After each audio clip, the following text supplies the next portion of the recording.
নমস্কার, নিউজ 18 বাংলায় আপনাদের সকলকে স্বাগত। নজরে বাংলা নিয়ে আপনাদের সঙ্গে রয়েছে আমি সোনিয়া। আর এই বুলেটিনের শুরুতে অবশ্যই ইসলামপুরের দিকে নজর রাখতে হচ্ছে, কারণ সেখানে শুট আউটের ঘটনা, তৃণমূল নেতাকে গুলি করে খুনের ঘটনা। দলীয় মিটিং চলছিল এবং সেই সময় এই দুষ্কৃতী হামলা হয় বলে জানা যাচ্ছে। ইসলামপুরে শুট আউটের ঘটনা, কিন্তু কারা এই ঘটনা ঘটালো আরো বিস্তারিত জানবো চঞ্চলের কাছ থেকে। চঞ্চল, কি জানা যাচ্ছে, কেন এই ঘটনা ঘটলো? দেখো, এখনো পর্যন্ত কিন্তু পরিষ্কার নয় যে কেন দুষ্কৃতীরা তাদের উপরে এলোপাতাড়ি গুলি চালালো, তা এখনো পর্যন্ত কিন্তু পরিষ্কার নয়। তবে তোমাকে জানিয়ে রাখি যে গতকাল রাতে কিন্তু ইসলামপুরের যে মাদারীপুর এলাকা রয়েছে সেখানে একটি ধাবাতে বসে তারা দলীয় কর্মসূচি ছিল এবং সেই দলীয় কর্মসূচিতে তারা অংশ নিয়েছিল এবং দলীয় কর্মসূচি নিয়ে বিভিন্ন বিষয় নিয়ে আলোচনা হচ্ছিল। সেই সময় দুষ্কৃতীরা সেখানে গিয়ে এলোপাতাড়ি গুলি চালাতে শুরু করে। তবে এই ঘটনায় বাপি রায়, যিনি পঞ্চায়েত সমিতির সদস্য স্বামী রয়েছেন, তার কিন্তু মৃত্যু হয়েছে এবং পাশাপাশি যে প্রধানের যে স্বামী রয়েছে সাজ্জাদ হোসেন, তিনি কিন্তু জখম অবস্থায় শিলিগুড়িতে চিকিৎসাধীন রয়েছে। তবে এখনো পর্যন্ত পুলিশ এই ঘটনার তদন্ত কতদূর নিয়ে গেছে তা কিন্তু এখনো পুলিশের তরফ থেকে কোনো প্রতিক্রিয়া পাওয়া যায়নি। তবে একটু সঙ্গে থাকো, যিনি জখম হয়েছেন তিনি কি বলছেন শুনবো। হঠাৎ করে 10 থেকে 15 জন ডাইরেক্ট সবার কাছে অস্ত্র ছিল, সবার কাছে বন্দুক ছিল, বন্দুক এসে ডাইরেক্ট আমাদের উপরে অ্যাটাক করে। আমি আমার পঞ্চায়েত বডি নিয়ে ওখানে টেন্ডারের বিষয় নিয়ে আমি ওখানে বসেছিলাম, গুপ্তা হোটেলে বসে টেন্ডারটা মিলাচ্ছিলাম। ফেস দেখা গেছে, কাউকে চিনতে পারিনি। কি কারণ হতে পারে সেটা কারণ জানি না আমি। তোমার কি গুলি যাচ্ছে? হ্যাঁ, আবারও চঞ্চলের কাছেই ফিরবো। চঞ্চল, স্বাভাবিকভাবে প্রশ্ন উঠছে যে এই আগ্নেয়াস্ত্র তাদের কাছে এলো কিভাবে? তবে এটার কিন্তু বরাবরই কিন্তু এই ধরনের প্রশ্ন উঠতে শুরু করেছিল যে এই আগ্নেয়াস্ত্র এই জেলায় কিভাবে ঢুকতেছে। তবে তোমাকে জানিয়ে রাখি, এর আগেও কিন্তু একাধিক এই আগ্নেয়াস্ত্র নিয়ে কিন্তু প্রশ্ন তুলেছিল এলাকার মানুষ থেকে শুরু করে যারা বিভিন্ন দলের প্রতিনিধিরা। কারণ যে এখানে পার্শ্ববর্তী রয়েছে বিহার এবং এর পাশাপাশি রয়েছে ভারত বাংলাদেশ যে সীমান্ত এলাকা, সেই সীমান্ত এলাকাও রয়েছে। তবে কি কারণে এই অস্ত্র এই দিকে ঢুকতে তা নিয়েও কিন্তু প্রশ্ন উঠতে শুরু করেছে। তবে তোমাকে জানিয়ে রাখি যে গতকাল ঘটনার পর কিন্তু এখনো পর্যন্ত এলাকা থমথমে রয়েছে, সেই ঘটনাস্থলে পুলিশ মোতায়েন রয়েছে। তবে কি কারণে গুলি হলো তা সমস্ত কিছু তদন্ত শুরু করেছে ইসলামপুর থানার পুলিশ। বেশ চঞ্চল, ব্যাপারটা বুঝতে পারছি না যে 10টা লোক এসে হঠাৎ করে পয়েন্ট ব্ল্যাঙ্ক রেঞ্জে গুলি চালাতে শুরু করলো। গুলি তো এলোপাতাড়ি চলেছে, সাজ্জাদেরও একটা গুলি লেগেছে, বাপিরও গুলি লেগেছে, এক দিদি লেগেছে, কানে পাশ দিয়ে গুলি বেরিয়েছে। গুপ্তা হোটেলের সবাই ছিল, হোটেলে বাংলাতেই আলোচনা করছিল, হোটেলের বাইরে আলোচনা করছিল। তো দেখি পুলিশকে বলছি, ওখানে আমরা জানতে পেরেছি ওখানে সিসিটিভি প্রভিশন আছে, সিসিটিভি ক্যামেরা আছে। ও সিসিটিভি ক্যামেরার মধ্যে দিয়ে বের করবে যে কারা কারা আততায়ী ছিলেন। নিশ্চয়ই 2-1 দিনের মধ্যে আমরা গোটা ব্যাপারটা আমাদের কাছে পরিষ্কার হয়ে যাবে। এক ধাবায় বসে খাবার খাওয়া এবং সেই ধাবাতে এই ধরনের ঘটনা ঘটলো। এই ধাবার মালিকের ভাই কি বলছেন শুনবো।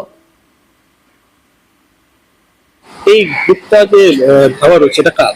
এটা আমার বড় দাদা বিজয় প্রসাদ গুপ্তা নাম ওনার। 8:10-15 নাগাদ আমার দাদা আমাকে ফোন করলো যে ভাই হোটেলে গুলাগুলি হচ্ছে, তুই ইমিডিয়েটলি খুব ভয় ছিল, কানতে কানতে আমাকে বললো। আইসি দেখি এখানে প্রচুর পুলিশ আর লোকের জমাওড়া হয়ে আছে, কিন্তু পুলিশ ততক্ষণে যারা ইনজয়েড ছিল তাদেরকে নিয়ে চলে গেছিল এখান থেকে।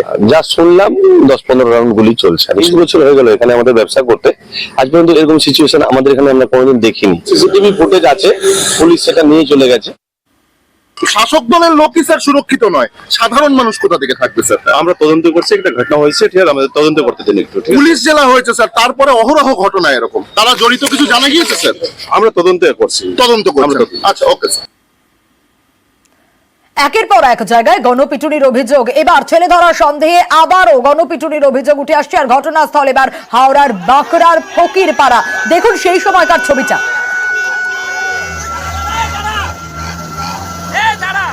রীতিমতো পুলিশের কাছ থেকে ছিনিয়ে নেওয়া হয় এবং একটি শিশুকে নিয়ে পালানোর অভিযোগ উঠে আসছে এবং সে কারণেই এক যুবককে বেধড়ক মারধর করেন স্থানীয়রা।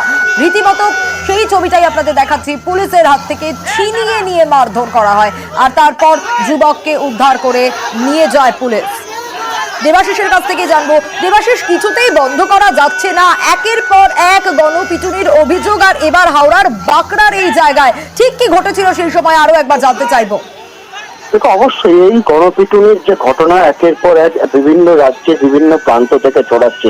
হাওড়ায় বাঁকড়ায় গতকাল রাত্রিবেলা বা সন্ধ্যার দিকে একটা যুবক, সে তো একটি শিশুর সঙ্গে কথা বলছিল।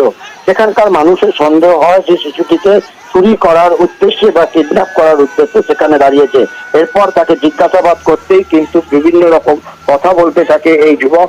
তারপরে এলাকার মানুষ জড়ো হয়ে তাকে আটকে রেখে ব্যাপক মারধর করা শুরু করে। এরপরে খবর পায় বাঁকড়া ফাঁড়ির পুলিশ, তারা দ্রুততাস্থা পেয়েছে এই যুবককে জনতার হাত থেকে উদ্ধার করে কার্যত থানায় নিয়ে যাওয়ার চেষ্টা করে। কিন্তু পুলিশ যখন তাকে সেই জায়গায় ঘর থেকে বার করছিল, সেই সময় পুলিশের হাত থেকে ছিনিয়ে নিয়ে তার উপরে হামলা চালায় বেশ কয়েকজন জনতা এবং একাধিক পুলিশের গাড়ির ভিতরে পর্যন্ত তাকে মারধর করার চেষ্টা করা হয়।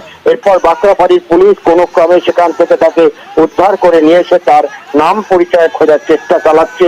তবে গুরুতর আহত হয়েছে এই যুবক, তাকে মারধর করা হয়েছে। তবে এই ঘটনা নিয়ে কিন্তু একাধিক জায়গায় মিটিং এবং গোটা এলাকা জুড়ে সেখানকার ক্লাব সংগঠনদের সঙ্গে পুলিশ বৈঠক করেছে যাতে এই ধরনের ঘটনা না ঘটে। তারপরেও এই ধরনের ঘটনা গতকাল হওয়ার পরে কিন্তু দুশ্চিন্তার ভাজ অবস্থায় রয়েছে।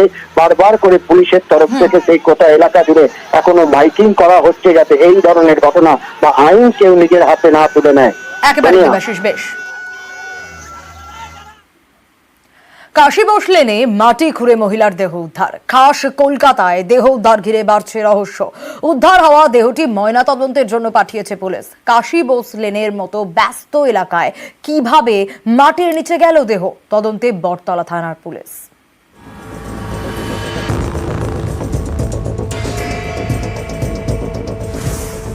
মাটির নিচে মহিলার দেহ উদ্ধার, সেটা আবার উত্তর কলকাতার কাশীবোস লেনের মতো ব্যস্ত জায়গায়।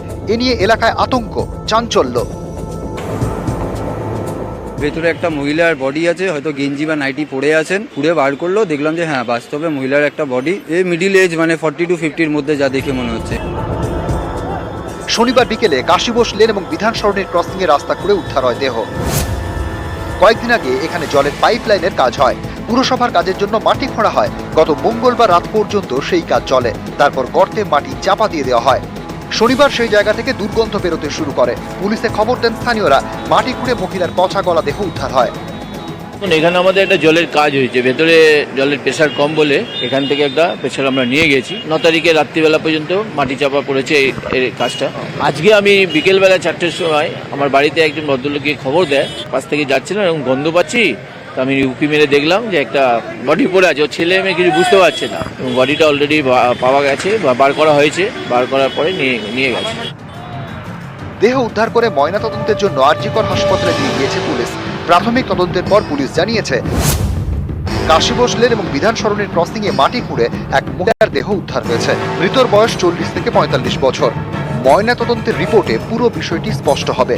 খাস কলকাতায় মাটির নিচ থেকে মহিলার দেহ উদ্ধার, এ নিয়ে বাড়ছে রহস্য, উঠছে নানা প্রশ্ন। কাশীবোস লেনের মতো জায়গায় মাটির নিচে দেহ গেল কিভাবে? কেউ কি খুন করে পুঁতে দিয়েছিল? পুরসভা মাটি খুঁড়ে কাজ করছিল। স্থানীয়দের দাবি কোন রকম ব্যারিকেড না দিয়েই কাজ করেন পুরকর্মীরা। তাহলে কি অসাবধানতায় গর্তে পড়ে যান ওই মহিলা? তেমন হলে গর্ত ভরাটের সময় কেন পুরকর্মীদের নজর এড়িয়ে গেল? পুরসভার গাফিলতিতেই কি মহিলার মৃত্যু? এবং বডিটা যেভাবে পৌঁছে গেছে চেনা সম্ভব নয় এবং এক্স্যাক্ট তার এজ কি সেটা বলাও সম্ভব নয়। এর তদন্ত হওয়া উচিত। আর যদি এটা কর্পোরেশনের মানে গাফিলতির জন্য যদি হয় তাহলে কর্পোরেশনকে দায় নেওয়া উচিত। এটা খুব দুর্ভাগ্যজনক এবং প্রশাসনিক দুর্বলতার একটা নিদর্শন, এটা আমি অস্বীকার করব না। এই দুর্বলতার দায়ে পুরো প্রশাসন এড়াতে পারেন, আমরা এড়াতে পারি না। এবং এটা তদন্ত করে দেখা হবে নিশ্চয়ই যে এর জন্য যারা ওখানে কাজ করেছিলেন তাদের দায়িত্ব, কারা পাইপলাইনে কাজ করেছিলেন এবং কেন প্রপার ফিল আপ হয়নি, এটা পুরোপুরি তদন্ত করা হবে। দেখেছি পুলিশ ইনকোয়ারি করছে কার দেহ কত কেন ওখানে পড়ে আছে, এটার কোনো মিসিং ডায়েরি আছে কিনা এগুলো দেখছে। হ্যাঁ, তো পুলিশ তো ব্যারিকেডিং করে রাখবে, যখন একটা জায়গা দিয়ে বডি বেরিয়ে যায় ব্যারিকেডিং রাখবে, ইনকোয়ারি হবে, ফরেন্সিক হবে। হ্যাঁ, এটা করে প্রসেস করে তারপরে। খুন নাকি দুর্ঘটনা, উত্তর খুঁজতে আসরে পুলিশ। এলাকায় সিসি ক্যামেরা ফুটেজ খতিয়ে দেখা হচ্ছে। স্থানীয়দের সঙ্গেও কথা বলছেন তদন্তকারীরা। রহস্য ক্রমশ দানা বাঁধছে। নিউজ 18 বাংলা।